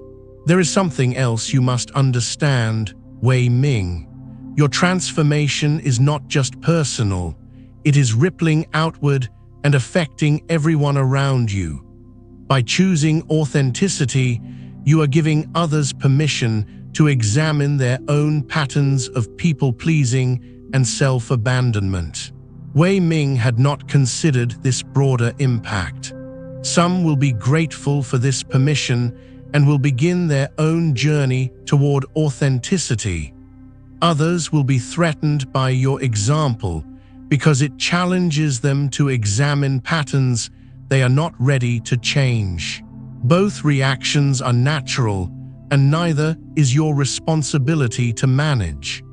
The festival day arrived, and Weii Ming participated in ways that honored both his authentic needs and the community's celebration. He attended the ceremonies, shared meals with visitors, and contributed his energy where it felt aligned and joyful. What amazed him was how much more present and engaged he felt throughout the day. Instead of being exhausted from frantic coordination, he was energized by genuine participation. Instead of anxiously monitoring whether everyone else was happy, he was able to actually enjoy the spiritual aspects of the festival. Several visiting monks commented on the different energy in the monastery: more collaborative, more organized, more genuinely peaceful than in previous years. That evening, as the festival concluded successfully without his coordination, Weii Ming experienced a profound realization. The community had not only survived his refusal to people please, they had actually thrived when forced to develop their own capabilities and work together more authentically. As he sat in meditation that night, Weii Ming looked at his reflection in a bowl of water and saw something remarkable. The face looking back at him was calm, present, and unmistakably his own. No longer fragmented by constant people-pleasing, no longer distorted by the need to be anything other than what he was. He had found his original face, not the performance he had been giving for 3 years, but the authentic presence that had been waiting beneath it all along. But Weii Ming's journey was not quite complete. Tomorrow would bring one final lesson from Master Leu, a teaching about how to maintain this hard-won authenticity in a world that often rewards performance over presence. What would this final wisdom reveal about the ongoing practice of living from your true self? And how would Weii Ming carry these lessons beyond the monastery walls into whatever came next? The morning after the festival, Weii Ming woke before dawn with a heart full of gratitude and clarity. As he made his way to his final teaching session with Master Leu, he realized that something fundamental had shifted in how he moved through the world. His steps were slower, more deliberate. His breathing was deeper, more relaxed. Most remarkably, his mind was quieter, not empty, but spacious, like a room that had been cleared of unnecessary clutter. He found Master Leu sitting in the same spot where their first conversation had taken place, beside the reflecting pond that had taught Weii Ming so much about his fragmented identity. Master Leu looked up as Weii Ming approached, and in his eyes was the unmistakable satisfaction of a teacher whose student had successfully completed a profound journey. "Sit with me one final time, Weii Ming. Today we speak not about transformation, but about integration. Not about becoming, but about being."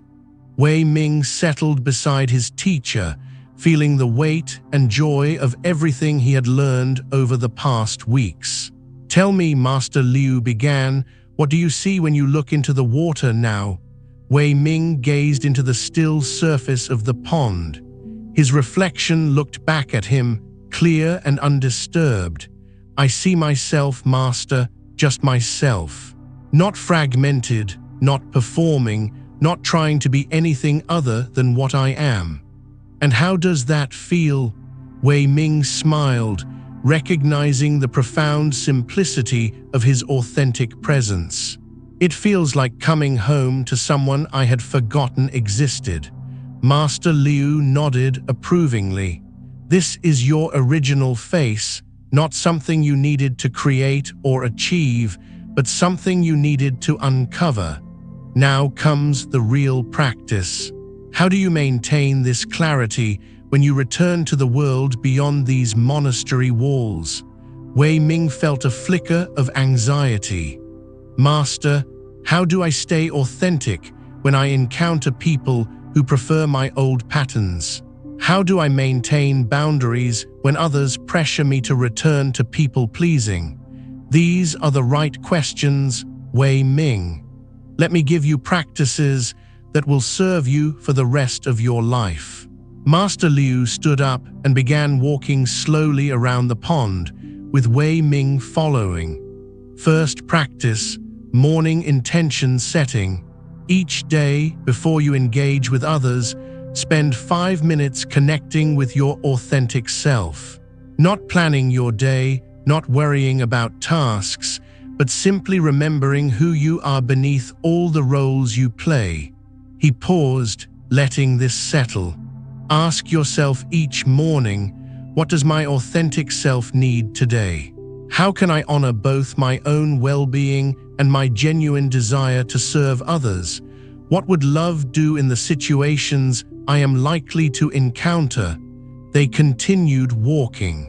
Second practice, evening reflection. Before sleep each night, review your day without judgment. Notice when you acted from authenticity and when you slipped into old patterns.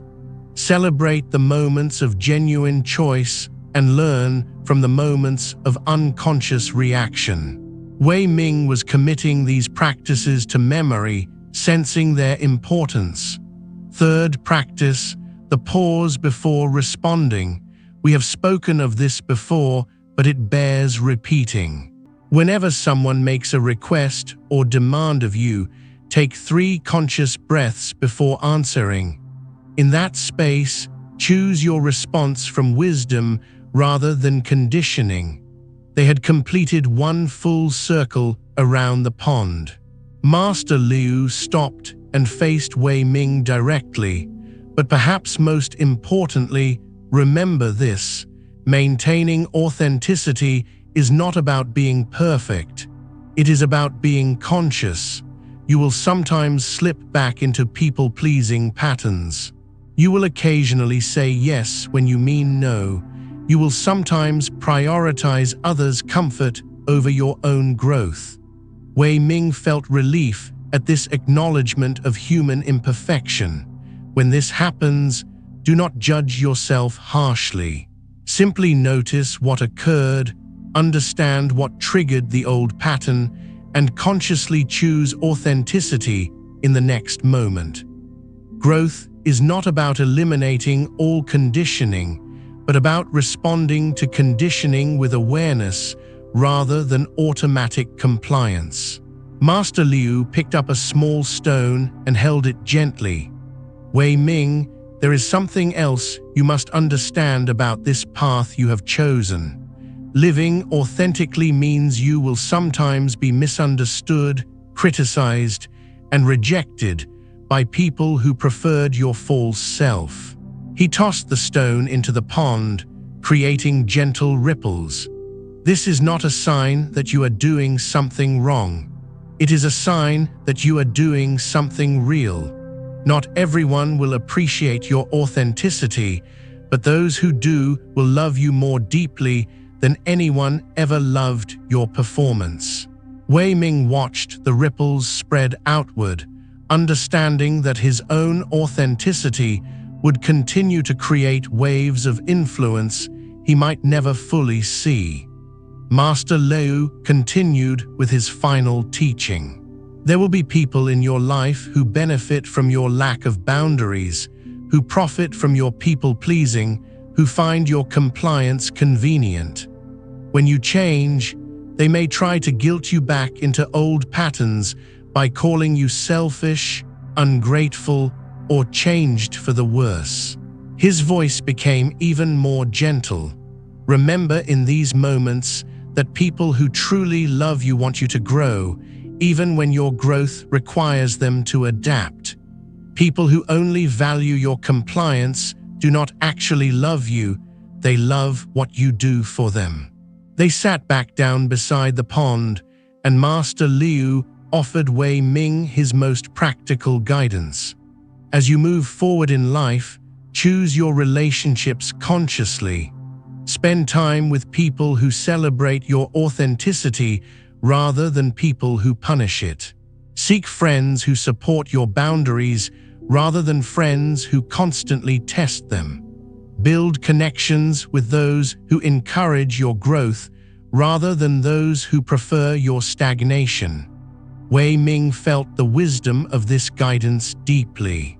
But Master, how do I serve others authentically? How do I contribute to my community without losing myself again? Master Leu smiled.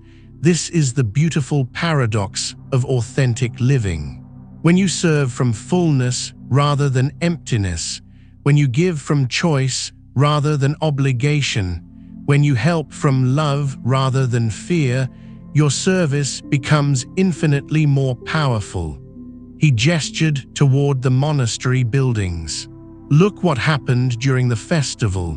When you stopped enabling others' dependence, they developed their own capabilities. When you stopped sacrificing your authentic path, the community became stronger and more collaborative. Master Leu stood up, signaling that their formal teaching relationship was drawing to a close. Weii Ming, you came to this monastery seeking to serve others, and in learning to serve yourself with compassion, you have discovered what true service actually looks like.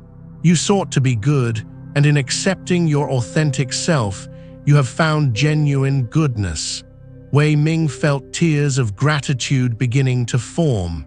Master Leu, how can I ever thank you for these teachings? By living them, Weii Ming. By choosing authenticity over approval, growth over comfort, love over fear, every single day for the rest of your life. By showing others through your example that it is possible to be both strong and kind, both boundaried and compassionate, both authentic and loving. Master Leu placed a gentle hand on Weii Ming's shoulder. And remember this above all, you are not broken and in need of fixing. You are not selfish for having needs. You are not wrong for wanting to be genuinely known and loved. You are a unique expression of life itself, and the world needs your authentic contribution, not your performance. As they walked back toward the monastery for the final time as teacher and student, Master Leu offered one last piece of wisdom. The path home to yourself is not a destination you reach once and then inhabit forever. It is a practice you choose moment by moment, day by day, breath by breath. Some days will be easier than others. Some choices will feel natural, while others require tremendous courage. But every time you choose authenticity over approval, every time you honor your genuine needs while also caring for others, every time you respond from love rather than fear, you take another step on the path home to your original face. Weii Ming knew that tomorrow he would begin applying these teachings in whatever came next. Whether staying at the monastery under new terms or finding a community that supported authentic spiritual development. But today he was complete. Today he had found his way home to himself. Weii Ming's story ends where yours begins. Right now, as you finish listening to this ancient tale, you face the same choice Weii Ming faced. Will you continue living someone else's life, or will you finally come home to your own? Everything we have explored together, the cost of people-pleasing, the necessity of sacred boundaries, the difference between love and fear, the art of mindful selfishness, the power of the pause, the importance of mental environment, the courage required for growth, the return to your original face, all of this is available to you in this very moment. You do not need to wait for permission. You do not need to become someone else first. You do not need to fix yourself before you can start honoring yourself. The path home to your authentic self begins with a single breath, a single pause, a single choice to prioritize your genuine well-being alongside your care for others. Your original face is waiting beneath all the masks you have learned to wear. Your authentic voice is ready to speak beneath all the words you think others want to hear. The only question remaining is this: are you ready to meet yourself again? The path home begins now. Welcome back to your own life.